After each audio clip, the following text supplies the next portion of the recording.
sommes le 30 octobre 1993 sur la 87e édition de Paris Tour, 251 km au programme. Nous avons encore deux coureurs à l'avant de la course à plus de 30 km de l'arrivée, Aldag et Alvis. Malheureusement, le coureur allemand de la formation Télécom va laisser tout seul à l'avant de la course le coureur de la formation Motorola que vous voyez là, qui n'a plus qu'une vingtaine de secondes d'avance sur un peloton emmené par la formation World Perfect de Naïda, Massen et Van Hooydonk. Et à 14 km de l'arrivée, la jonction est faite. Par la suite, c'est l'équipe Motorola, donc pour Maximilian Chiandri, qui va emmener le peloton à vive allure jusqu'à la banlieue du Tour. C'est un parcours certes pas trop difficile, mais le final va présenter deux petites côtes, cette courte de 300 et 200 mètres, mais présentant quelques petits pourcentages qui pourra permettre notamment au leader de la Coupe du Monde, vous voyez, emmené par ses équipiers de la Lamprey, Maurizio Fondriest. Ici vous voyez Johan Museeuw se replacer à l'avant de ce peloton. C'est les équipiers de Fondriest qui amènent donc ce peloton à vive allure au pied de la première petite côte, la côte du Petit Pas d'Âne.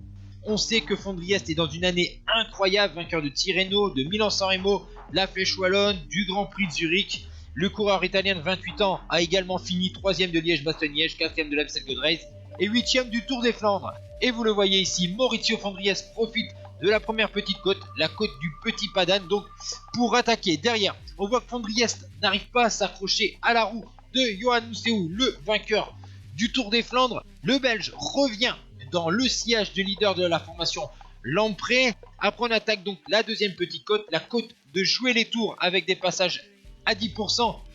Fondriest accélère, mais Museeuw ne lâche pas. Dans un premier temps, le Belge ne va pas rouler avec l'Italien. Puis on arrive dans la portion descendante et là, le Belge et l'Italien vont donc s'entendre alors qu'ils ont encore une dizaine de secondes d'avance sur un petit groupe de chasse emmené notamment par la formation TVM et Festina pour Sean Kelly.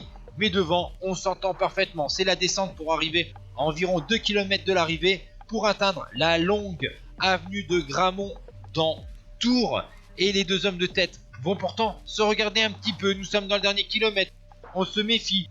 Fondriest sait que Johan Museeuw a une excellente pointe de vitesse, mais Fondriest est dans une grande année, donc on ne sait jamais. Pour rappel, la Belgique a gagné les deux dernières éditions de Paris Tour avec Capio et Redante, et donc devant on voit les deux hommes de tête, et finalement ça va se jouer entre ces deux-là pour cette victoire sur ce 87e Paris Tour. Et le plus rapide, eh bien c'est pas une surprise, c'est Johan Museeuw qui s'impose donc devant Maurizio Fondriest. Derrière, à 5 secondes, c'est un peloton qui va être réglé par un équipier de Maurizio Fondriest, Konchakov, devant Sean Kelly et Adrie van der Poel. 6ème place pour Alain Van den Bosch devant Martin Van Steen, Jean-Pierre Heiderix, Jesper Skibby et Fabio Baldato 10ème.